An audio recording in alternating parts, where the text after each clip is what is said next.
નમસ્તે વિદ્યાર્થી મિત્રો. અ, લગભગ દિવાળી પછી આપણી શાળાઓ શરૂ થાય એવા એંધાણ દેખાઈ રહ્યા છે. કદાચ ડિસેમ્બર મહિનાના પહેલા વીકમાં આપણી શાળાઓ શરૂ થઈ જશે. એવું એટલા માટે કહી શકીએ કેમ કે બોર્ડ છે એણે આપણને 70% સિલેબસ આપી દીધો છે અને 30% સિલેબસ છે એ કટ કરી નાખ્યો છે. તો આ 70% સિલેબસ છે એ આપણે કેટલા સમયમાં પૂરો કરવાનો છે, કઈ રીતે પૂરો કરવાનો છે, કેટલા યુનિટ રાખ્યા છે, કેટલા યુનિટ કટ કર્યા છે, એનું એનાલિસિસ છે એ આપણે થોડુંક જોઈ લઈએ. દરેક વિષય પ્રમાણે એણે અમુક યુનિટ કટ કરી નાખ્યા છે, અમુક ચેપ્ટર કટ કરી નાખ્યા છે.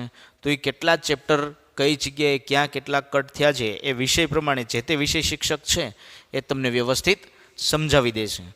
દિવાળી પછી શાયદ ડિસેમ્બર મહિનાના પહેલા વીકમાં આપણી શાળાઓ શરૂ થવાની છે, ત્યારે આપણે કેટલા કેટલા યુનિટ ભણવાના છે તો એની થોડીક ઝલક ગુજરાતી વિષય ઉપર આપણે જોઈ લઈએ. ત્યાર પછી આપણે જે આપણું 8મું યુનિટ છે, 8મો પાઠ છે છત્રી, એની ઉપર ચર્ચા કરશું. પણ પહેલાં થોડુંક આપણે બોર્ડની પરીક્ષામાં કેટલી વસ્તુ પૂછવાની છે, બોર્ડની પરીક્ષામાં કેટલી વસ્તુ બાદ કરી છે એનો થોડોક પરિચય મેળવી લઈએ, થોડુંક જાણી લઈએ, જેથી કરીને આપણને ખબર પડે કે આપણે કેટલા પ્રકારની અને કેવી તૈયારી કરવાની છે. તો જુઓ, પહેલાં આને ખાસ ધ્યાનમાં રાખજો કે ભાઈ બોર્ડની પરીક્ષામાં પૂછવામાં આવનાર યુનિટ કેટલા યુનિટ છે એ તમારે પૂછાવાના છે. તો ગુજરાતી વિષયની અંદર ગદ્ય અને પદ્ય એમ બે વિભાગ છે. ગદ્ય એટલે પાઠ થશે, પદ્ય એટલે કાવ્યો થશે. તો કેટલા પાઠ છે અને કેટલા કાવ્યો છે? તો જુઓ, આપણે ગદ્યની અંદર કુલ ટોટલ આટલા પાઠ ભણવાના છે. ક્યાં? તો કે બીજો પાઠ, છઠ્ઠો, 8મો જેને આપણે હમણાં અભ્યાસ કરવાના છીએ, 12મો પાઠ, 14મો, 16મો, 18મો અને 24મો. તો કુલ ટોટલ પાઠની સંખ્યા આપણી પાસે કેટલી થઈ? તો કે 2, 4, 6 અને 8. 8 પાઠ આપણે ભણવાના છે.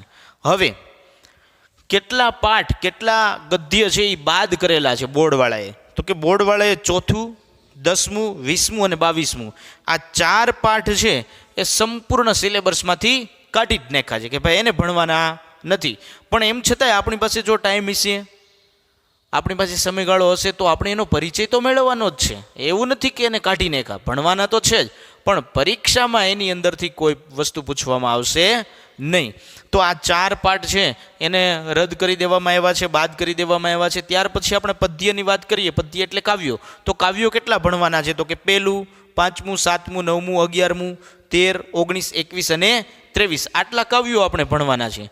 કેટલા કાવ્યો અને કયા કયા કાવ્યો છે એ બાદ કરેલા છે અભ્યાસક્રમમાંથી? તો કે 3 કાવ્યો છે એ બાદ કરેલા છે. કયું? તો કે 3, 15 અને 17. હવે જુઓ મિત્રો, આપણે જે ઓનલાઈન એજ્યુકેશન શરૂ કર્યું છે શરૂઆતથી ને લોકડાઉનમાં, ત્યારથી આપણે એક 3જું કાવ્ય ભણી લીધું છે, બીજો પાઠે ચોથો પાઠે ભણી લીધો છે. એટલે 2 વસ્તુ એવી છે કે જે અભ્યાસક્રમમાં પૂછાવાની નથી, એમ છતાંય આપણે એનો અભ્યાસ કરી લીધો છે. તો કાંઈ વાંધો નહીં, આપણે અભ્યાસ તો બધા યુનિટનો કરવાનો જ છે, પણ આટલી વસ્તુ બોર્ડની પરીક્ષામાં પૂછાવાની નથી. 4 પાઠ અને 3 કાવ્યોમાંથી બોર્ડની પરીક્ષામાં આપણને પ્રશ્નો પૂછાવાના નથી. તો આટલા યુનિટ છે એ બોર્ડની પરીક્ષામાંથી રદ કરી દેવામાં આવ્યા છે, બાદ કરી દેવામાં આવ્યા છે, નાબૂદ કરી દેવામાં આવ્યા છે. હવે વાત કરીએ આપણે વ્યાકરણના ટોપિકની. તો વ્યાકરણનો એક પણ ટોપિક, એક પણ મુદ્દો બોર્ડની પરીક્ષામાં રદ કરવામાં આવ્યો નથી. વ્યાકરણ વિભાગ હોય, લેખન વિભાગ હોય, ભાષા શુદ્ધિ હોય, જોડણી હોય, સંધિ હોય, સમાસ હોય, નિબંધ હોય, અહેવાલ હોય, પત્ર હોય, તો આ બધા જે ટોપિક છે વ્યાકરણના, એ વ્યાકરણના ટોપિક આપણને નાબૂદ કરવામાં આવ્યા નથી. આ અગાઉ આપણે ઘણા બધા વ્યાકરણના ટોપિક પણ ભણ્યા છીએ, તો એ આપણા માટે કામના જ છે બધા, એટલે એને આપણે ભણવાના જ છે. પણ આટલી વસ્તુ છે એ આપણે બાદ કરવામાં આવી છે અને આટલી યુનિટ છે એ આપણે ભણવાના છે. હવે આપણે મૂળ મુદ્દા ઉપર જઈએ. આપણે 8મો પાઠ છે જે છત્રી, એ આજે ભણીએ. તો સૌ પ્રથમ આપણે એનો જે લેખક પરિચય છે એની થોડીક ઝલક અહીંયા મેળવી લઈએ કે ભાઈ છત્રી પાઠ છે, તમે વાંચતા જ એમ થાય કે ભાઈ છત્રી પાઠ છે એટલે કાં તો કંઈક વરસાદની વાત આવતી હોવી જોઈએ અથવા તો કંઈક હાસ્યને લગતું હોવું જોઈએ. તો લેખક છે એના રતિલાલ બોરીસાગર, જન્મ 31/8/1938, જન્મસ્થળ છે આપણા સૌરાષ્ટ્રનું સાવરકુંડલા, એટલે આપણા એકદમ નજીકના જ છે.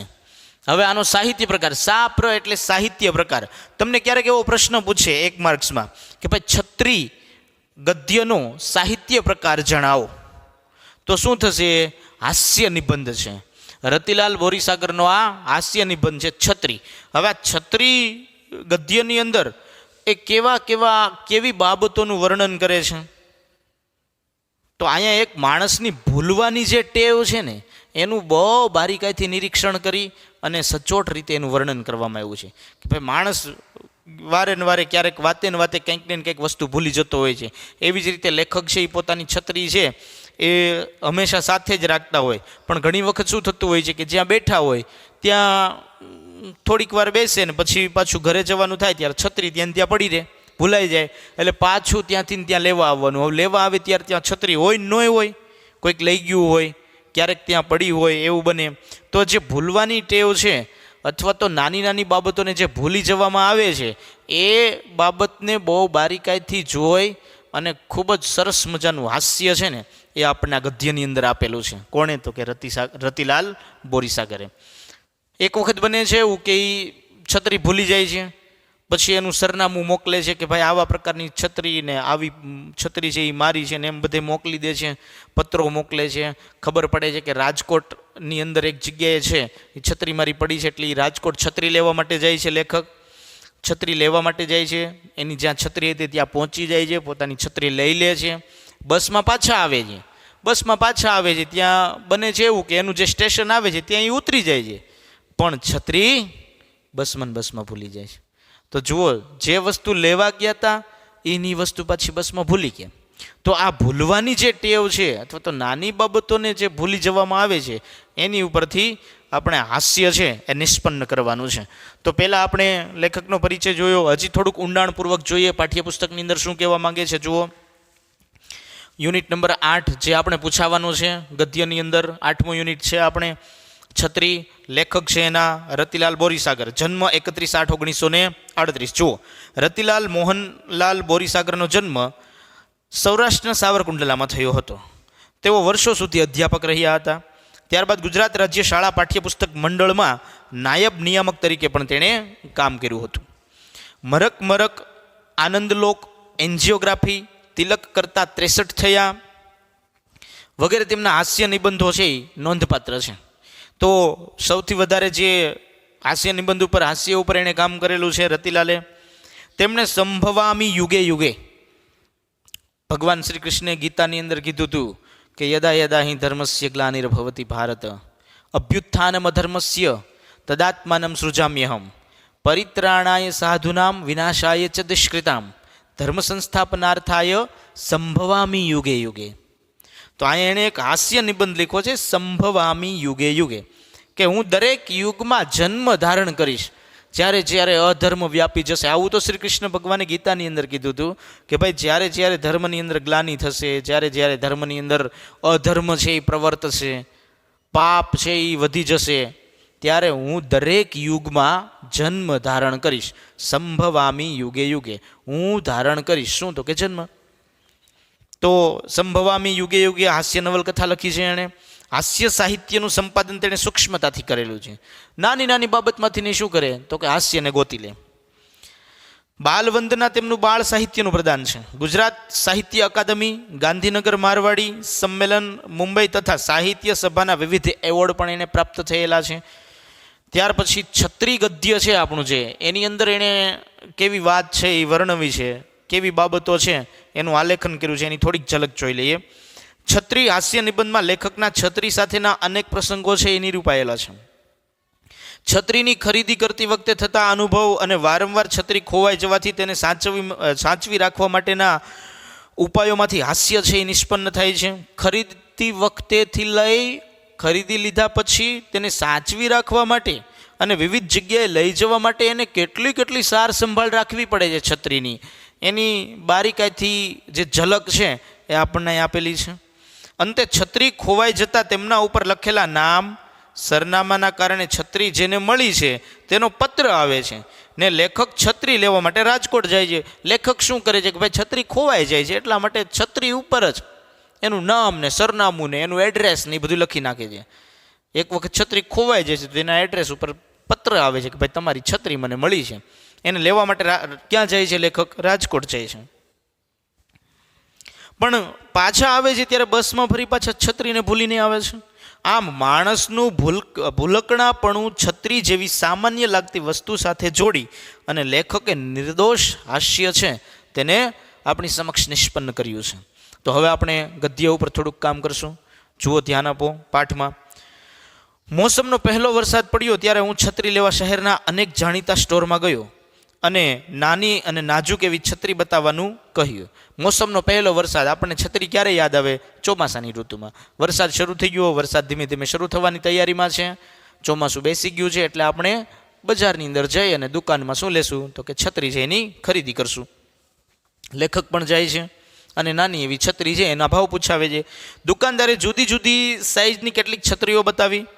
એક શ્યામા છત્રી મને ગમી. શ્યામા એટલે કાળા રંગની છત્રી છે એ લેખકને ગમી જાય છે. મેં એ છત્રી ખરીદી. દુકાનદાર ક્યારના મારી સામે ધારી ધારીને જોઈ રહ્યા છે ને કશુંક યાદ કરવાનો પ્રયત્ન કરે છે. છત્રી ખરીદી લીધી એને, દુકાનદાર લેખકની સામે જોયા જ કરે છે કે અને કશુંક યાદ કરવાનો પ્રયત્ન કરે છે એમ મને લાગ્યું. કોઈ ગ્રાહક ઉધાર છત્રી ખરીદી ગયો હશે અને મારા જેવો જ દેખાતો હશે તો શું થશે એ વિચારે હું થોડોક ગભરાયો. મારી સામે એક ધારું જુએ છે લેખક કે છે, એટલે મને ડર છે કે કોઈ ગ્રાહક મારી પહેલાં આવી છત્રી ઉધારીમાં ખરીદી ગયો હશે અથવા તો છત્રી લઈ ગયો હશે અને પૈસા નહીં આપ્યા હોય એવું બન્યું હશે. એટલે મને થોડીક ગભરામણ થઈ કે ક્યાંક મારી પાસેથી આ વધારે પૈસા ન માંગે કે તમે એક છત્રી લઈ ગયા હતા એના પૈસા મને આપો એમ. એટલે થોડાક ગભરાય છે. છત્રીના પૈસા આપી છત્રી લઈ હું જવા કરતો હતો ત્યાં દુકાનદારે પૂછ્યું, સાહેબ?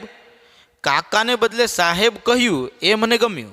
પરિસ્થિતિ જોકે એનાથી ખાસ કશો ફરક નહોતો પડતો, તોય જરા સારું લાગ્યું. હવે છત્રી લઈ લીધી, પૈસા આપી દીધા. જેવા દુકાનની બહાર આપણા લેખક નીકળતા હતા ત્યાં દુકાનદારે કીધું કે સાહેબ. એટલે મનમાં વિચારે છે કે કાકાને બદલે અહીંયા દુકાનદારે લેખકને શું સંબોધન કર્યું? સાહેબ.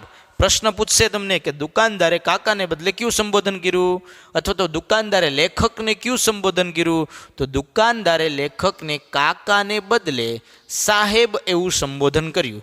તો સાહેબ એવું સંબોધન કર્યું એટલે સ્વાભાવિક છે અને ગમ્યું, માન આપ્યું. એટલે મનમાં થોડોક એને આનંદ થયો. તમે ગઈ સાલ છત્રી લેવા આવેલા ખરા? એક વર્ષ પહેલાંનું યાદ કર્યું એણે છે કે તમે ગઈ સાલ આવતા જે આપણી એક વર્ષ પસાર થઈ ગયું, ગઈ સાલે તમે છત્રી લેવા આવેલા અમારી દુકાને? ગઈ સાલ જ નહીં, એની પહેલાંની સાલે પણ છત્રી લેવા આવેલા? બે વાત નીકળી. એ કે ગઈ સાલ નહીં, એની સાલે છત્રી લેવા તમે આવેલા. 3 વર્ષની વાત કરી એણે કે તમે ગઈ સાલે જ નહીં પણ એની સાલ પહેલાં જે પસાર થઈ ગઈ છે એમાંય તમે છત્રી લેવા આવેલા ખરા? ગઈ સાલની પહેલાંની સાલે પણ મેં છત્રી ખરીદેલી. અલબત્ત એ બીજી કોઈ દુકાનેથી ખરીદેલી હતી. કે હા, હું ગઈ સાલે છત્રી લેવા આવ્યો હતો, એની પહેલાંય મેં છત્રી ખરીદી હતી, પણ મેં તમારી દુકાનેથી છત્રી લીધી નથી, મેં બીજી દુકાનેથી છત્રી ખરીદેલી છે, આવું લેખક કહે છે. પણ સાહેબ, અમારી છત્રી એમ વરસ દિવસમાં તૂટી ન જાય. અમારી છત્રી ખૂબ ટકાઉ હોય છે. દુકાનદારે બહુ સરસ વાક્ય કીધું કે ભાઈ અમારી છત્રી કદાચ તમે લઈ ગયા હોય મારી ત્યાંથી તો અમારી છત્રી તૂટી ન જાય, 1 વર્ષમાં છત્રી ન તૂટે. અમારી છત્રી તો ખૂબ ટકાઉ હોય છે, 4-5 વર્ષ માટે હાલે એવી હોય છે. તે હશે, હું ના નથી પાડતો, તમારી છત્રી ટકાઉ હશે જ, પણ તમારી છત્રી મારી પાસે ટકતી નથી, ખોવાય જ નહીં એવી છત્રી તમે રાખો છો? દુકાનદાર અહીંયા મૂંઝવણમાં મુકાઈ જાય એવો પ્રશ્ન પૂછ્યો. એ કે તમારી છત્રી મને ખબર છે, હશે, તમારી છત્રી ખૂબ ટકાઉ છે, હું માનું છું, પણ મારી પાસે નહીં. શું તમે એવી છત્રી રાખો છો કે ખોવાય જ નહીં? જો તમારી પાસે એવી છત્રી હોય કે ખોવાય જ નહીં તો મને આપો, કેમ કે મારી પાસે નહીંતર 1 વર્ષ માટે છત્રી રહેતી નથી, ક્યાંક નહીં ક્યાંક મુકાઈ જાય છે, ક્યાંક નહીં ક્યાંક ખોવાઈ જાય છે. એવી છત્રી આપો કે જે ખોવાય નહીં. આગળ જુઓ. એવી છત્રી તો અમે નથી રાખતા, કદાચ કોઈ નહીં રાખતું હોય. એટલે છત્રી તમારી પાસે ટકે એવો ઉપાય તમારે જ શોધી કાઢવો પડશે કે આવી છત્રી અમે રાખતા નથી ને શાયદ કોઈ રાખતું નહીં હોય, એટલે આનો ઉપાય તમારે જ શોધવો પડશે. પોતાના કુંવરને કાંટો ન વાગે એ માટે આખા રાજ્યની ધરતી ચામડાથી મઢી દેવાનો હુકમ કરનારા રાજાને એક માણસે કુંવર માટે ચામડાના બૂટ સીવી આપ્યા હતા. કદાચ રવિન્દ્રનાથ ટાગોરની આ વાર્તા છે. રવિન્દ્રનાથ ટાગોરને તમે વાંચો એટલે આ એક વાર્તા આવશે કે ભાઈ એક રાજાના કુંવરને બૂટ કોઈ દિવસ તૂટે જ નહીં, એના પગમાંથી ક્યારેય નીકળે જ નહીં, એના માટે એક સરસ મજાના ચામડાના બૂટ સીવીને આપેલા હતા. જગતને સુધારવાના મિથ્યા પ્રયત્નો છોડી જાતને સુધારવાનો ઉપદેશ કવિવરે આ વાર્તા દ્વારા આપ્યો છે. તો જગતની અંદર જે મિથ્યા વાતો છે, જગત જે નશ્વર છે, એ નશ્વરતાને છોડી અને અધ્યાત્મ આનંદ, જગતનો ત્યાગ કરી અને જગત પ્રત્યે સેવાની ભાવના કઈ રીતે આપણે વિકસાવી, એવી વાત રવિન્દ્રનાથ ટાગોરે આ વાર્તાની અંદર કરેલી છે. આ છત્રીની અંદર નહીં, પણ આગળ આપણે જે એક વાક્ય વાંચ્યું એની અંદર. છત્રીની દુકાનના માલિકે ટાગોરના આ કાવ્યો કે વાર્તાઓ કદાચ નહીં વાંચ્યા હોય, કદાચ ટાગોર વિશે એ ખાસ કશું જાણતા પણ નહીં હોય, પરંતુ તેઓ મને કદી ખોવાય નહીં એવી છત્રી શોધવાના ફાંફા મારવાનું છોડી છત્રી ખોવાય જ નહીં એવો ઉપાય શોધવા માટે સમજાવી રહ્યા હતા. તેમની વાત મને સાચી લાગી, પરંતુ જ્ઞાન મળવા માત્રથી કશું વળતું નથી અને મળેલા જ્ઞાનને આચરણમાં મૂકવાનું એટલું સહેલું પણ નથી. જો સરસ મજાનું ક્યારેય લેખક કહે છે કે ભાઈ દુકાનદાર છે, એણે ક્યારેય રવિન્દ્રનાથ ટાગોરને નથી વાંચેલા, એના ગદ્યો નથી વાંચેલા, એના કાવ્યો નથી વાંચેલા, પણ એ મને અત્યારે ઉપદેશ આપે છે રવિન્દ્રનાથ ટાગોરની જેમ કે ભાઈ છત્રી ન ખોવાય એવા પ્રકારની છત્રી નથી, પણ છત્રી ન ખોવાય એનો તમારે ઉપાય શોધવો જોઈએ. ઉપાય મળી જાય એનો, એટલે લેખક વિચારમાં પડી ગયા કે નહીં, ઉપાય શોધવો હોય તો મળી જાય. એટલે રવિન્દ્રનાથ ટાગોરની જેમ દુકાનદાર છે અત્યારે આપણા લેખકને ઉપદેશ આપે છે કે તમે એનો ઉપાય શોધો કંઈક એવો કે છત્રી ખોવાય જ નહીં. એટલે હવે લેખક છે એ વિચારશે. આજના લેક્ચર પૂરતું આપણે અહીંયા રાખીએ. આમાં ખાસ આ તમારે જોવાનું છે, એનો પરિચય જોવાનો છે, અને જેટલું આપણે ગદ્ય ચલાવ્યું એટલું ફરી વખત વાંચી લેવાનું છે. આગળનો પાઠ આપણે નેક્સ્ટ લેક્ચરમાં પૂરો કરશું. ધન્યવાદ.